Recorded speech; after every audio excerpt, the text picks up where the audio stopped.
Assalamualaikum warahmatullahi wabarakatuh. Pada kesempatan ini saya akan mempresentasikan tentang strategi MSDM dan konsep TEKO. Baik, langsung saja. Apa yang dimaksud dengan strategi MSDM? MSDM adalah perencanaan dan pengelolaan MSDM sistematis agar mendukung pencapaian visi dan misi organisasi.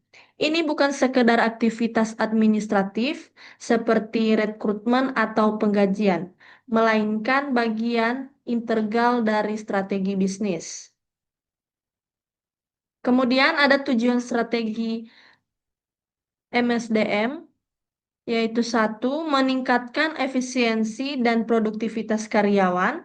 Kedua, menciptakan keselarasan antara kebutuhan organisasi dan kompetensi sumber daya manusia.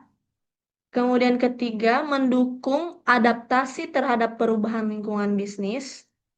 Keempat, meningkatkan kepuasan dan retensi karyawan. Kemudian yang terakhir, membangun budaya kerja yang positif dan inovatif. Ada pula komponen utama dalam manajemen sumber daya manusia.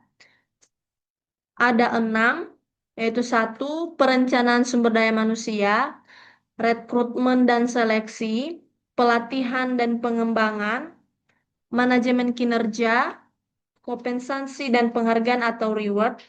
Kemudian yang keenam, pengelolaan hubungan antara karyawan dan manajer.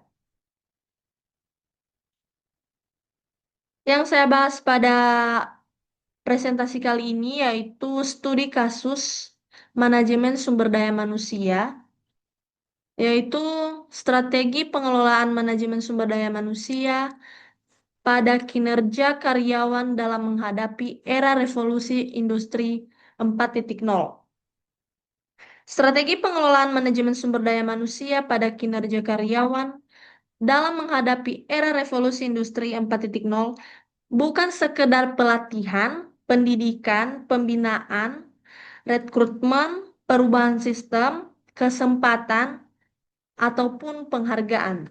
Tetapi sumber daya manusia juga harus meningkatkan kreativitas dan mengubah pola pikir, tetap ke pola pikir perkembangan agar siap beradaptasi dan merevolusi diri terhadap perkembangan teknologi yang pesat.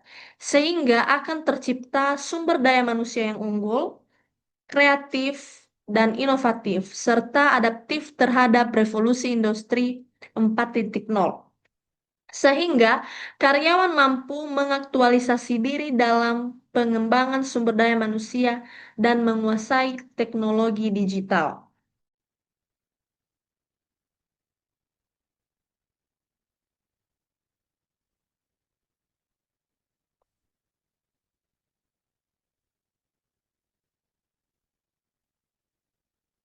Selanjutnya, ada kompetensi yang harus dimiliki sumber daya manusia revolusi industri 4.0 antara lain digitalisasi lingkungan serta berdasarkan teknologi kolaborasi dengan sistem cyber. Kemudian yang kedua, proses kerja fleksibel yang dapat disesuaikan dengan kebutuhan pelanggan.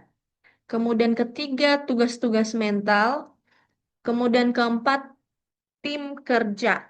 Artinya, semua karyawan dan manajer itu harus mempunyai tugas-tugas dan dapat juga bekerja sama.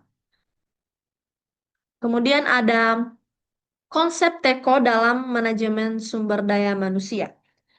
TEKO adalah perusahaan fiktif yang sering digunakan dalam studi manajemen strategi untuk menggambarkan tantangan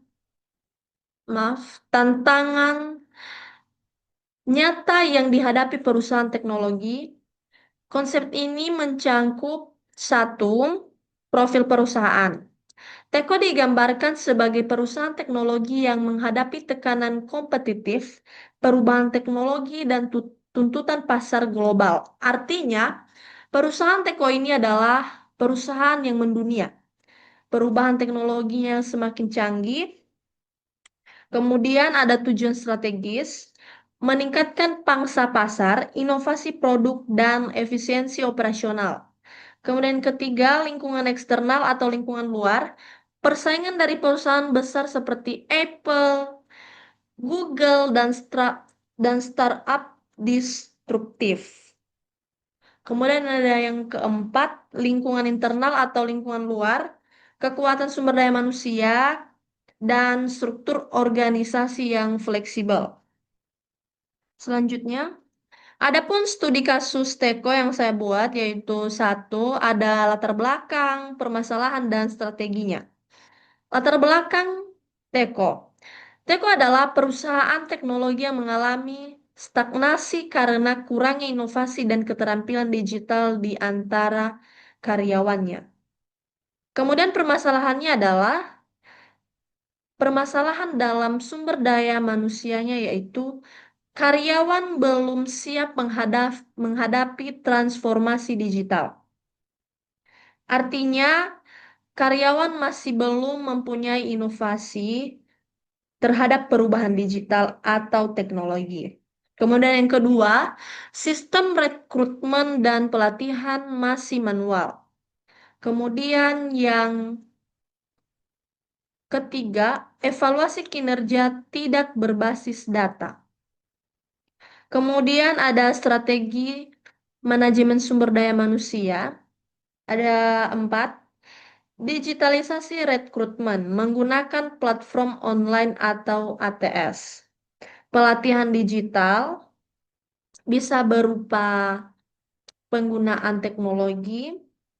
Adapun evaluasi kinerja dapat digunakan seperti KPI berbasis data dan sistem reward transparan.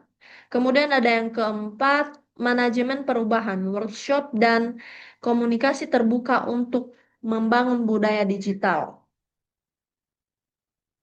Nah, adapun kesimpulannya yaitu transformasi digital Teko tidak hanya bergantung pada teknologi, tetapi sangat ditentukan oleh kesiapan dan pengelolaan sumber daya manusianya. Dengan penerapan strategi manajemen sumber daya manusia yang adaptif dan juga inovatif, mulai dari digitalisasi rekrutmen, pelatihan berbasis teknologi, hingga evaluasi kinerja berbasis data. Teko berhasil meningkatkan produktivitas, keterlibatan karyawan, dan daya saing perusahaan. Oke, sampai di situ saja yang saya presentasikan pada hari ini. Jika ada kesalahan dari penyampaian, saya mohon dimaklumi. Akhir kata, saya ucapkan terima kasih.